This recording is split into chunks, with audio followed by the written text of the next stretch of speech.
It's been my favorite bike. I ride it almost every day. I ride it to the shop. I ride it hundreds of miles. It never feels like the wrong bike for the ride that I'm trying to do.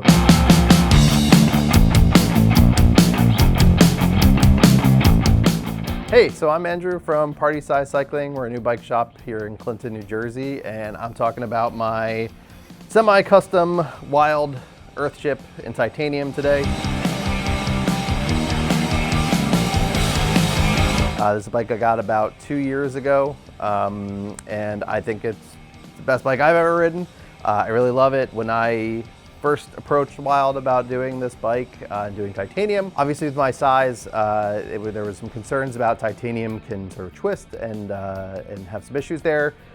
They had the same concerns, but they had a plan for how to solve it. And then it was built up by Hush Money Bikes in Lancaster. We didn't exist at the time. Nate over there did an amazing job with picking out some of the stuff and doing the build. So I'll dig into some of the things why I think it's special here. Everything on the frame, done in the USA. So the finishing, the welding, all that good stuff by Wilde out in Minnesota. It is finished off by the Envy Adventure fork with my size again.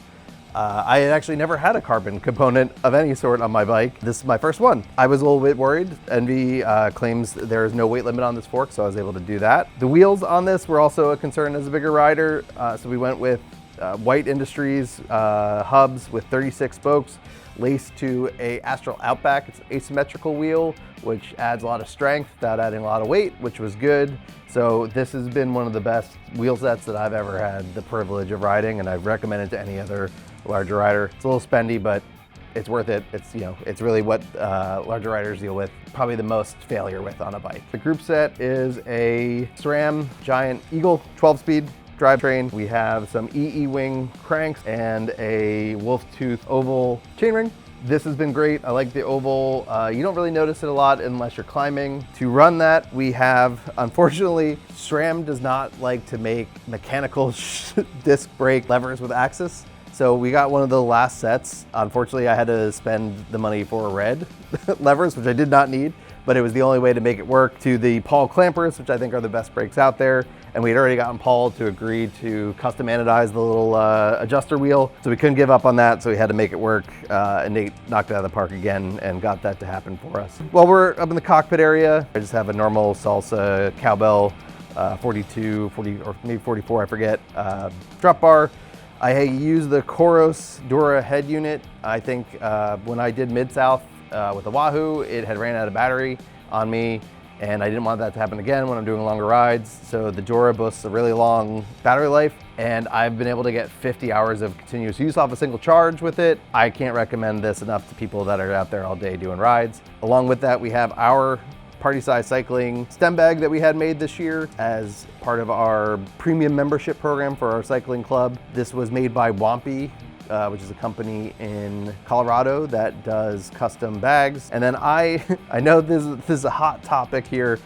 People love these or hate these, the gas tank style top tube bag from Almost There. I don't love the way it looks, but I love the functionality of it. It very perfectly fits my phone and keys, which are something that I really want to make sure are secure and somewhere that's not kind of gonna flop around. So that is usually what I put there. The stem bag is honestly usually snacks and maybe a camera, something like that. Topped off with the Bags by Bird Goldilocks. So I had this custom made with Flectarn camo. This bag is pretty great. You know, I've gone bike packing with it. It holds a lot of, about half of what I need to take, and has a good sort of system for dealing with loads that go up over the top. So I think this bag is great. So the whole thing came together in sort of a black and gold motif. So we have the gold accents on the hubs, on the adjuster wheels for the Paul clampers. Also, my friend Brian runs Yellowbird Threadworks, which makes the nightcap brass machined top cap. And he used to be a jeweler and knew of a solution that you could put on brass to make it look like gold. So actually the top cap also sort of matches as well. Finishing that off with the Bingham built Sweetback seat post. So this is a titanium seat post. I really like the way that this looks. I feel like it basically visually is a continuation of the seat tube into the seat post. And then that has gold accents as well, which is a nice touch. The seat post is really cool because it Whether you use a 5 mil or a 6 mil, you can independently adjust the tilt and then the fore and aft adjustment, so you can really dial that in, and I think it really ties the bike together nicely. The black I chose to go with because this is truly going to be a forever bike, and while I like loud bikes now with a lot of my other bikes, I wanted to pick something that I was confident would be a good choice for years to come, when this eventually becomes a grocery getter, and not that, that I want to still be able to like look at this bike and love it and not necessarily be able to like pin it to a certain time period. So we just went with the black, but this is Cerakote finish, so the Cerakote sort of fades into the titanium, which I think gives a nice look, has it at this side and that side. That's a sort of a standard thing that Wilde does. So everybody's favorite topic, tires. I am partial to the Cannonball tires. I can't go super supple. The Cannonball in the durable casing for me has been a great tire. It's pretty good on the road. It does well on the sort of light gravel trails that we have. I've also taken it down some single track and it performs fine. Not amazingly, but fine. On the back then, I have currently a Terraville Washburn, so this is more of a connected tread with the slick center, and I find that in the back then this helps because you don't necessarily need all that traction in the back. I'm not necessarily worried about losing the back wheel, so this sort of balances out some of the knobbier action in the front for being able to put in those road miles, because riding around here, while we say it's gravel, it's a lot of just back roads, so you're still on pavement a lot, so I wanted something that was gonna still roll pretty good. In terms of little accoutrement, we had this done by Nico Cycles for the club a few years ago. So this is a custom reflector with our Chill Skull logo. This has been part of our logo since the inception of Party Size Cycling, and it was really cool to be able to have this, so when we all get together, a lot of us will have this hanging off the bike. It's really cool.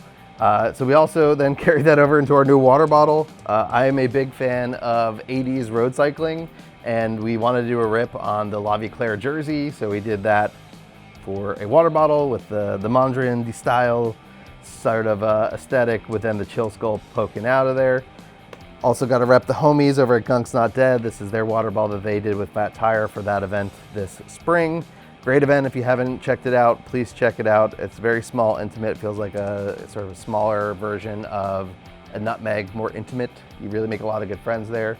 On the rear light, we have a Coma light, which is not charged at the moment. It is not the most amazing one, but it's a nice minimal aesthetic to it. And it's also nice because it goes into the rack mounts in the back, so it doesn't interfere with running a saddlebag, which I occasionally do, or the reflector does not impact that, so I'm able to kind of keep that out of the way down here.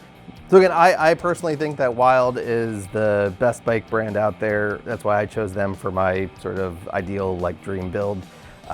They have production bikes, they have custom bikes, they do steel, they do titanium. You can kind of get whatever you want. They have everything from, like I said, like even more aggressive Thai racing bikes all the way to, retro inspired ATB clunkers, like hardtails, everything between. So that is why when we started the shop and we we primarily do used bikes, we wanted to find a brand to at least work with on new bikes.